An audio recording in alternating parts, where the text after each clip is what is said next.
Welcome to MSBTalks, a podcast about science for everyone.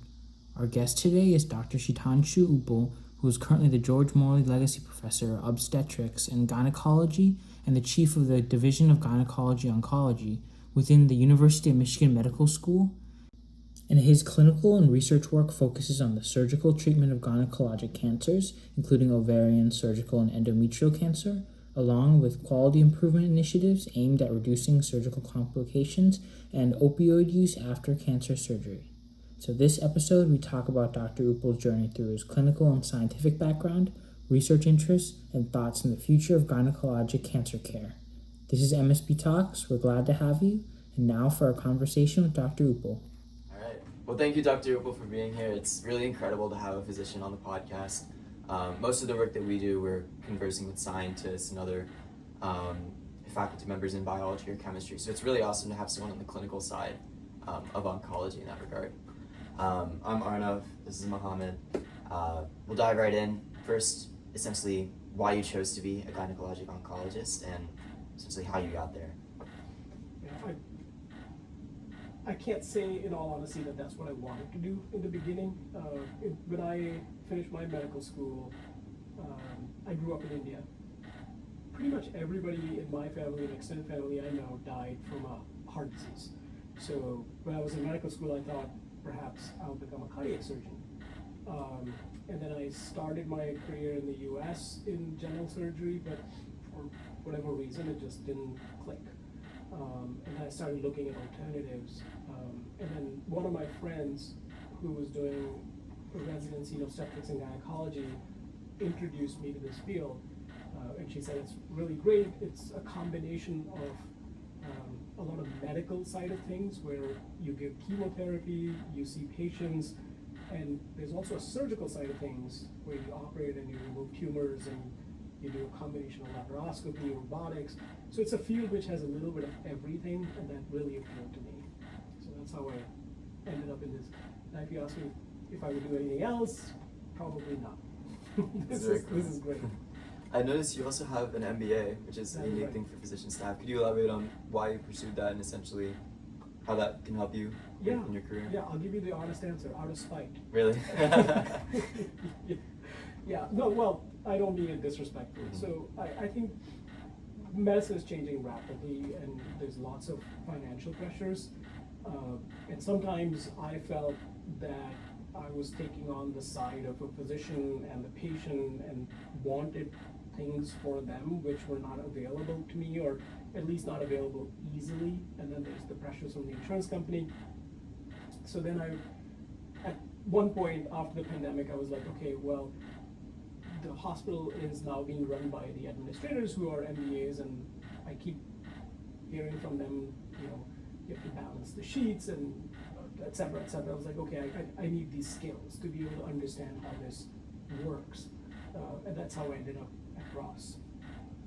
Oh, nice. So it's more of like an administrative perspective as opposed to like entrepreneurial? Correct. Okay. Both the leadership part of it, and then just I wanted to understand what's the math behind things and why things are working. The innovation and trying to get things done, I didn't need the MBA degree for that. I think that I also credit, sometimes I will tell people, I credit that as a part of growing up in India, that everybody has to have like a minor MBA to survive. It's just a part of existence there. That's true. Yeah, so I think speaking a little bit more to your expertise, our project, as we discussed a little bit before, it involves taking a magnetotactic bacteria and transforming it, and essentially guiding it to ovarian cancers and targeting those tumors using folate receptor alpha. Given your experience and knowledge of like antibody drug conjugates and other chemotherapies, could you kind of give some broader thoughts on what our treatment might entail? Yeah, I think this is exciting, and I should thank you guys for thinking of me and inviting me for this, first of all. I will put a little bit of a disclaimer that I'm not a basic scientist. I'm a clinician, but what I do have is the extensive experience of having used these drugs, which were initially thought to be very promisable, and some of them pan out and some of them don't. And then I have something very valuable, and that is the patient's perspective of what happens to them. Because ultimately, if you end up developing a drug, or anybody ends up developing a drug, which ends up going into clinical practice, first of all, that's a huge, huge feat. But from my standpoint, I'll click the button, but it's the patient who ends up getting it, and they are the ones who have to live with the side effects. And the reason I bring all this up is because what we're finding with the antibody drug conjugates, we were just chatting about it, which are very similar to your project in some ways, that we are looking at a monoclonal antibody which is linked to a chemotherapy payload, and it's finding that specific expression, folate receptor or HER2 or whichever it is, and then just delivering the chemotherapy there. It's a step in the right direction, because we are not giving a chemotherapy systemically. For example, for years we've given chemotherapies which are given into the vein, and they have no clue of what to do. The only thing they know is rapidly dividing cell is equal to kill, whereas targeted therapies are focused on the cancer cells, which are problematic. But the problem with the ADCs is that those chemotherapies are still toxic. So if the linker breaks, you have side effects at unintended areas, or in a very popular drug which goes by the brand name Enhertu, which is trastuzumab deruxtecan. It has a huge drug to antibody ratio, so even if it kills the cell, there's enough toxin remaining that it kills a bunch of cells around it, what we call as a bystander effect. But that causes a lot of side effects for patients. What I was intrigued by your project was that, is it possible to achieve toxicity similar to the ADCs, but reduce the side effects? Because I think that would be very attractive for for me as a provider, but mainly for the patients, that they get best of both worlds: the toxicity without, the cell kill without the toxicity. Yeah, no, I totally get what you're saying. The broader goal of our project is, in fact, to do just that, right? We're taking bacteria, physically linking those up to tumor cells, and then directing a payload directly into the tumor cells. So, in that nature, that is something that we certainly hope to achieve. But another important aspect of our project is also what we're targeting, right? We're targeting high-grade serous ovarian cancer. Mohammed, did you want to? Yeah, so I guess from your experience, you have a lot with both cancer and gynecology. So I guess, what do you think makes it so difficult to treat? I think that's a holy grail of ovarian cancer. Like, why is it so hard to treat? So let me give you a little bit of a background, and that I don't know how helpful it will be, but at least I think you'll have some input into what happens in the real world when we're treating these patients. So if you compare ovarian cancer to, let's say, other solid tumor malignancies, which are relatively similar in their terms of spread, that they start from the abdominal organ and they spread inside the peritoneal cavity. Let's say pancreatic cancer or colon cancer or even gynecologic endometrial cancer. Ovarian cancer stands out for a few different reasons.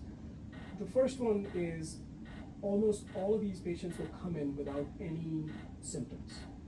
By the time they come to us, they already have a belly full of malignancy, and they stop filling the fluid, and that's when we find out that they have cancer.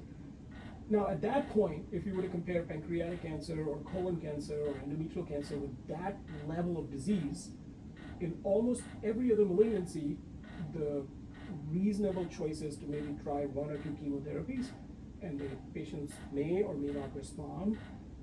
But in ovarian cancer, the interesting thing is that you give them carboplatin paclitaxel combination, 85 to 90%, which is a ridiculously high number of patients, which is a good thing, will respond, and the cancer will completely go away. We take them back for surgery. You'll see after, if the treatment is 6 cycles of chemotherapy, we do 3, and we take them for surgery, and we remove, big chunks of tumor, and we give 3 more, and we do a scan. There's not a trace of cancer anywhere on the scan, which is highly unusual. The response rates, if you compare to pancreatic cancers, are like 10%, which is really bad on its other end of the spectrum. Yeah. Colon cancer is somewhere in the middle, but improving, maybe at 40, 45%. Endometrial cancer is somewhere around that number of 45, 50%. Now, there's a lot of nuances in the molecular analysis, and then you see patients with certain expressions may have better responses, but this is a big picture I'm talking about. But then from there on, almost 80 to 90% of those patients who had a full response will recur. And there's no way for us to figure out what is it recurring. There's a long-standing hypothesis that there are some quote-unquote stem cells which we haven't figured out. They are the ones which are recurring. That's an unsolved mystery in ovarian cancer. That if your tumor markers are normalized, the chemotherapy has completely eradicated the eradicated the tumor. Why is it recurring? So that's problem number one. Problem number two is when it comes back, we treat them again with platinum, and again it works until it doesn't, and that's where we start calling it platinum resistant. This is where it becomes very similar to the other cancers. It becomes very lethal, and then the survival there is about a year. All the antibody drug conjugates as of today in 2026 in June, they're only approved mainly in platinum resistant settings. There's some studies looking at earlier phase of things. So there's several problems. The first, as I said, we don't know what the unsolved mystery is, why it comes back. When it comes back, at some point, there's enough mutations happening in the tumor that it becomes platinum resistant. And then the third problem, which is sort of also unsolved, is how do we attack these platinum resistant tumors? So I guess a couple of questions off of that I had. Is there like a specific region that they always reoccur from? Like, are they always reoccurring from that same site, or are they just completely random? No. So in most cases, we would have done a surgery where we remove the uterus, the fallopian tubes and ovaries, the omentum, which is a fat pad covering the bowel. It sort of soaks up the cancer cells, which are free floating, a lot of them. And then when the recurrences happen, you'll see like the spots on the bowel, or you'll see in the peritoneal cavity. If it gets into lymphatics, you'll start seeing, lymph nodes enlarge. Then at later stages, you'll see liver metastases, or even metastases in the spleen or the lungs. All of that it keeps getting worse. One thing which is sort of related and unrelated in some ways, and maybe I'll just put it out there, maybe that'll spark some interest in your group. I don't know how it's related, but it is very fascinating in ovarian cancer, is that what we call ovarian cancer, half of them actually start in the fallopian tube, which is a relatively newish concept, maybe 10 years or 15 years ago. And now we're starting to recognize that a lot of them are actually high-grade fallopian tube malignancies and not actually ovarian cancer.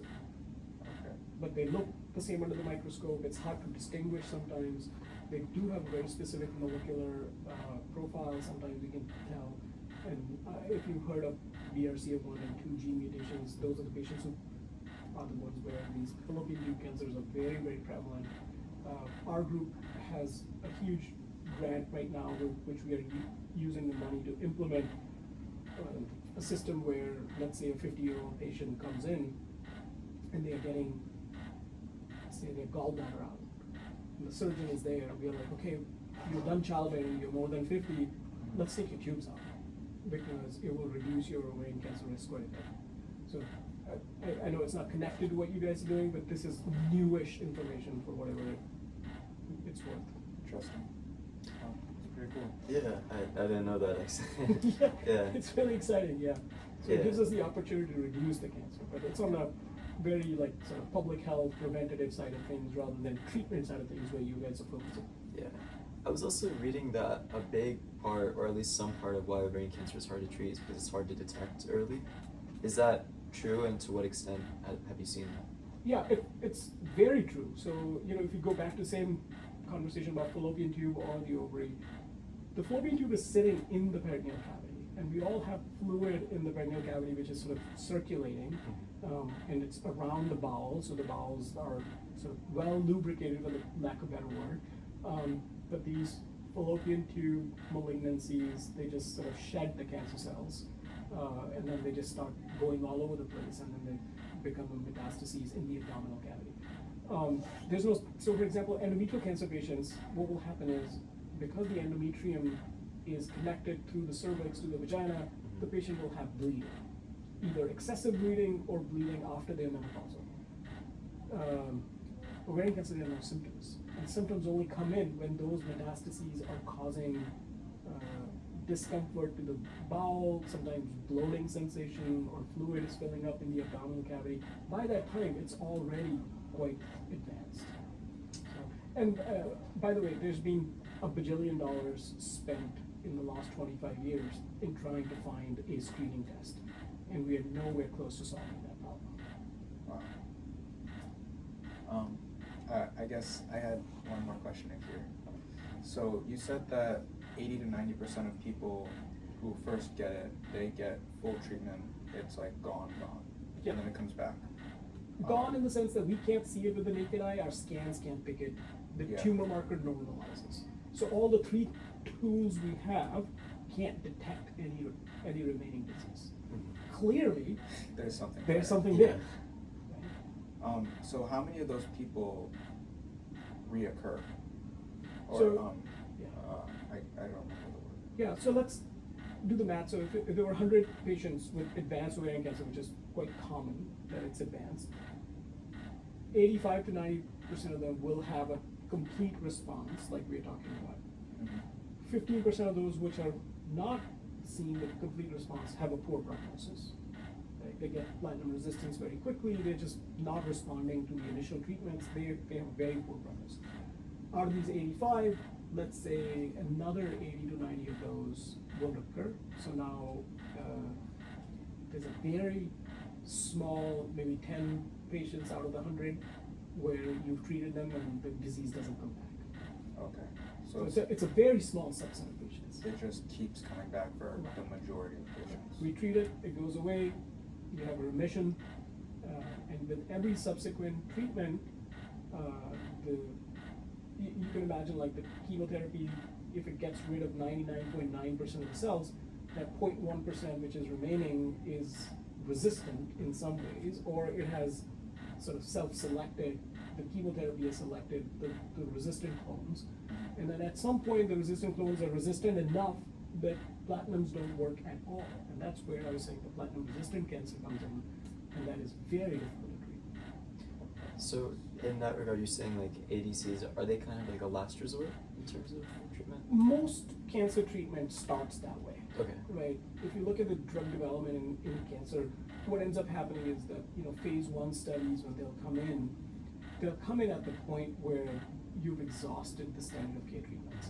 So in ovarian cancer world, they ended up entering the market at platinum resistant domain where nothing else was working. So now they've established themselves, mirvetuximab soravtansine, which goes by Elahere, the folate receptor antibody drug conjugate, which is approved by the FDA, went into the market there, but now there's some studies which are looking, okay, can we go upstream? And then eventually the drugs which are very effective, we start saying like, okay, why wait till it becomes resistant? Why not use it when they are, during the first treatment, if they have folate receptor alpha expression? So the clinical trials will keep doing that, and sometimes we find that yes, it does help to add it to the standard of care therapy. On other occasions, we find that, yeah, you can bring it up, add it here, but it didn't really change anything, just added toxicity. So we don't have that answer yet. So it's positioned and like the line of treatment is more a virtue of how the clinical trials are done? Correct. Okay. Right. I see. But it always starts from the worst case scenario where nothing else is left, and then it slowly moves up, unless you have some very clear biological rationale to go right up at the top. And I'll give you an example of that. Uterine papillary serous cancer is a subset of endometrial cancer, which is very similar to ovarian high-grade serous cancer. But there was some studies which were done, they showed that it actually has a very high expression of HER2. And so they borrowed from the breast cancer literature, and now in patients who are HER2 positive, even at the frontline treatments, we give them carboplatin paclitaxel, same backbone as ovarian cancer treatment, but if they're HER2 positive, we add trastuzumab. So that's an approach which is borrowed from breast cancer, but it works, and it has shown that it improves survival. So that's a rare example of where we went and did a phase 2 trial. Dr. Amanda Nichols-Vader from Hopkins, she did this trial maybe 10 years ago, that this became a thing right in the upfront setting. But mostly it's like bottom-up treatments. I gotcha. Yeah, I mean, it's great learning a little bit more about ovarian cancer. But obviously, as a gynecologist, you don't just treat ovarian cancer. I say, like, in your profession, what kind of excites you about, the future of the field? Like, what diseases, what treatments are kind of at the forefront? Yeah, I think there's we treat endometrial cancer, ovarian cancer, cervical cancer, vulvar cancer. Mm-hmm. What's interesting about GYN oncology, which is unusual than any other cancer field, we are the only surgeons who also do chemotherapy. Usually, if you have, say, colon cancer, Yeah. you'll have a surgeon who does surgery for colon cancer, and then they send you to the medical oncologist who does chemotherapy, and then if you need another surgery, they send you back to the surgeon. We have few diseases, but we do everything for the patients, from the diagnosis to end-of-life treatment. So by the time nothing else is done. So one of the beauty of this field is that it gives you this idea of like, okay, here are my options, right? Surgery is a tool in endometrial and cervical cancer. Radiation is a great tool. Chemotherapy is a great tool, and now immunotherapy is a great tool. ADC is a new tool, and we frankly are very excited about it because in many instances where we are using ADCs and where we're getting responses, we didn't have anything. So if a patient on mirvetuximab is living 6, 8, 9, 10 months extra, that's all added time to their life. So that's one area of excitement, that there's a pipeline of these ADCs coming, and basically they're, it's like a permutation combination. You have 3 different things. You got a linker, you got the monoclonal antibody at various receptors, and you have a bunch of payloads. You can mix and match, right? If you have a folate receptor alpha expression, we are doing mirvetuximab in these DM4 payload, you can always exchange it for a TCAN, which is topoisomerase inhibition. And that's already happening. RENA-S is a trial, RENA-S is a ADC which is in trials, and I think the trials are almost completed. You can develop a new payload and put it in. You can develop a new linker which doesn't break that easily. You can develop a new target. So it's this mix match and a targeted approach which has gotten us very excited. And frankly, it's there was chemo in the 80s and 90s and 2000, and then we had a big push in biologics, and that I don't want to say nothing happened, but there was big hope. Like, for example, bevacizumab came out at that time, and PARP inhibitors came out at that time. Don't get me wrong, they're great, but they work in specific scenarios. I think it was also a little bit of a mismatch of the expectation versus what ended up being the final overall survival and who it benefits, and then now the ADCs. So that's a big area of interest. And then the other one is, which I previously mentioned, where my interest lies, is prevention. So in ovarian cancer, taking fallopian tubes out. So we spent bajillions of dollars in trying to find a test. Why wait for a test when you're done with the fallopian tubes and we'll just take them out? You can't say, well, you're done using your colon, I can take the entire colon. You can't do that. But what you can do is you have a great screening tool. You can put a camera in there and you can, with colonoscopy, take the polyps out. We don't have that luxury. So we're like, okay, this is an organ which is not necessary. So we're offering that to women who want their fallopian tubes out. They're done childbearing, take the tubes out. That we feel that there'll be a great reduction in ovarian cancer. And by the way, this has already happened in British Columbia, and that group has shown in Canada that actually this is a population level reduction in ovarian cancer doing that. In endometrial cancer, the thing I'm most excited about is GLP-1s. Yeah. It's an obesity-driven disease, and if you can reduce the obesity incidence, there's a possibility that the endometrial cancer incidence goes down. And then GLP-1s are also showing a synergistic effect in endometrial cancer treatment at large.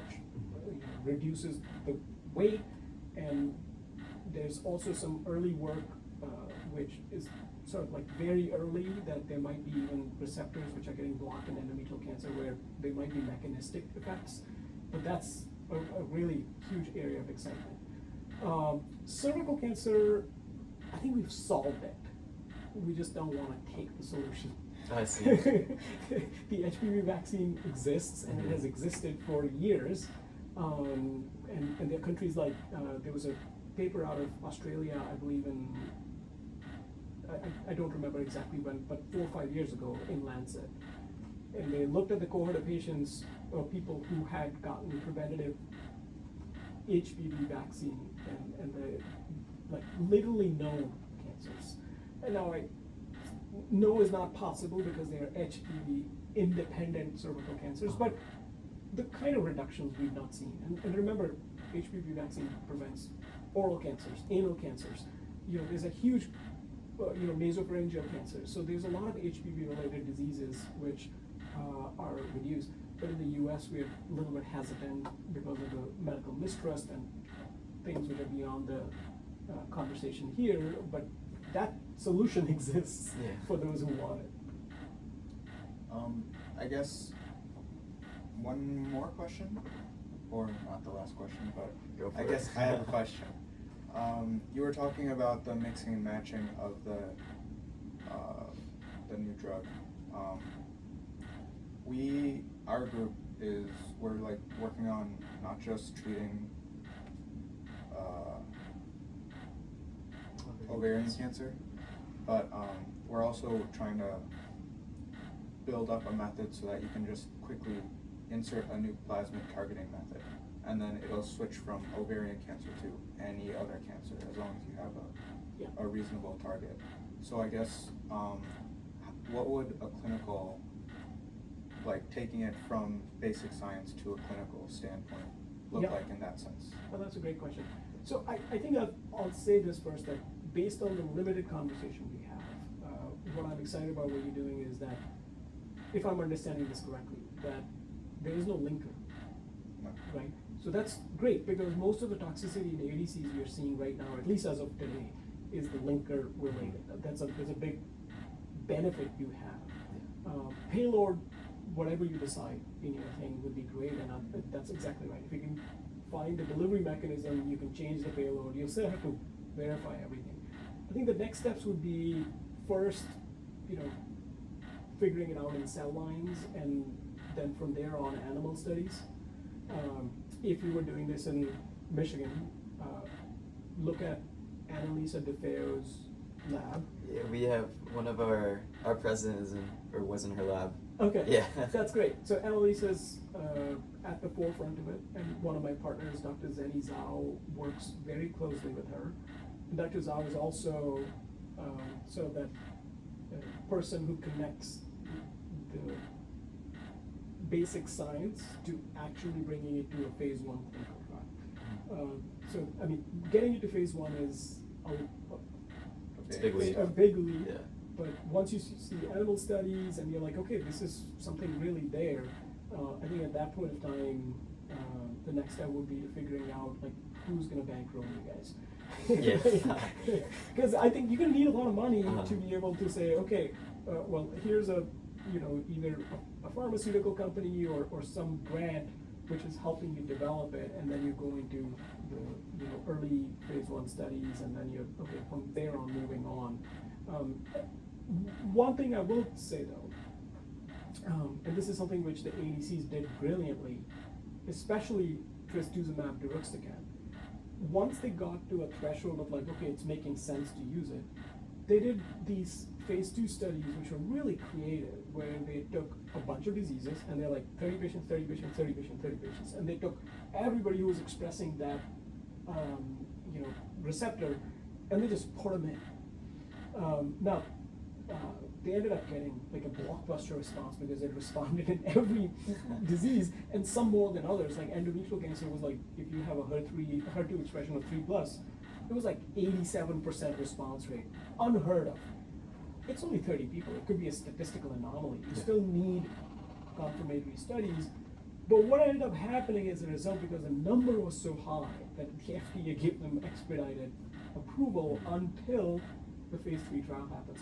Now, if you talk to a clinical trialist, they don't like this because they're like, okay, if you've already given expedited approval, why would the pharma company have any incentive to do a phase 3 trial? I mean, it's a little cynical view, but there's some truth to it as well. Now, they'll be like, yeah, we will do the trial while the drug is selling, right? Because it's working. So I think there's lots of nuances with that kind of stuff, but to answer your question, the next step would be to get to real world studies where you show like, okay, here are some cell lines which are expressing, if you're expressing folate alpha, receptor alpha, go there. Now, I have one other question. I have no idea what I'm talking, okay? So, why not put 2 receptors? Right? Why not have a biphasic expression of ligands where you're like, okay, it doesn't matter if you have a HER2, some patients have both. So, just throw it out there on that. I think that's just something that we want to like. I think that is something that would certainly make our treatment a lot more specific, but at the same time, it is known that like I think in ovarian cancer, maybe 75% of cases do overexpress just folate receptor alpha, or folate receptor alpha among other receptors.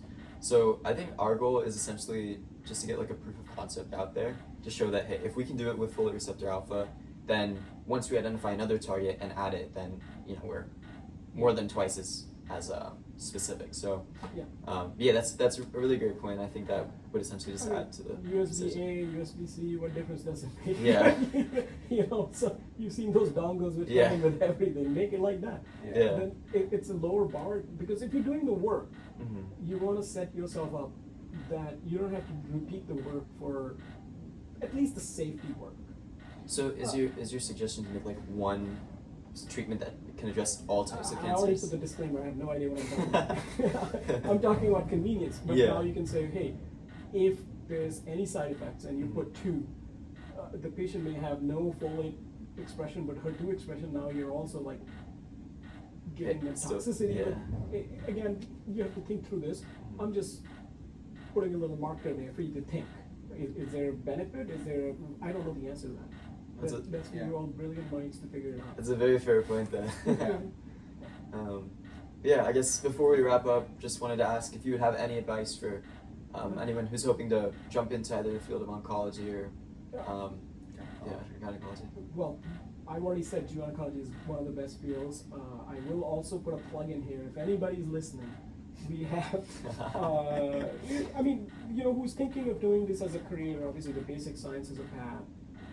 If you're going to become a physician and thinking of a career in gynecology, I'll put a plug that we need more men in gynecology. This used to be about 50-50 specialty, and for some strange reason, men seem to have abandoned this field.